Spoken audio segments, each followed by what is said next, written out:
Une grève dans la fonction publique, ça a immédiatement des conséquences dans la vie quotidienne de nombreux Français. Les enseignants en grève, ce sont des écoles ou des classes fermées, avec à la clé bien sûr des problèmes de garde d'enfants. Dans certaines administrations, l'accueil n'était pas assuré normalement ce matin. Julie Beckrich, David Fossa, avec notre bureau de Lyon. Les enseignants avaient prévenu les parents qu'ils seraient en grève aujourd'hui, mais certaines familles n'ont pas eu le choix. Direction l'école quand même, où un service minimum d'accueil est assuré. Il n'y a que 2 enseignants sur l'école, sur 9. C'est un peu la garderie là aujourd'hui? Je pense que ça va être la garderie.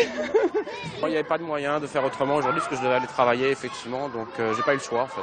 Pas de grands-parents ou de... Pas de grands-parents en région parisienne, non. Leurs enseignants sont grévistes, mais je les emmène quand même puisque je vais travailler, donc elles vont rester au centre et jouer toute la journée. Je vais vous expliquer comment ça va se passer. Quand les enseignants sont absents, ce sont les animateurs de la ville qui prennent le relais.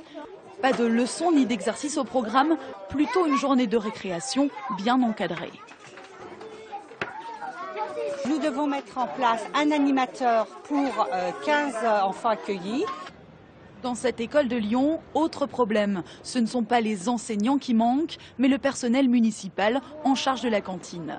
Alors les parents imaginent des systèmes D. Et 6, alors que normalement, j'en ai 3. Voilà. Vous allez faire cantine chez vous? Cantine à la maison, donc ça va être au plus simple.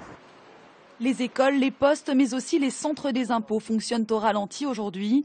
À Paris, certains sont tout bonnement fermés au public.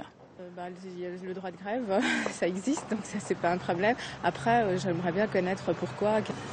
À part quelques fermetures localisées, les services publics semblent peu perturbés. Dans l'éducation nationale, par exemple, 18% des enseignants sont en grève.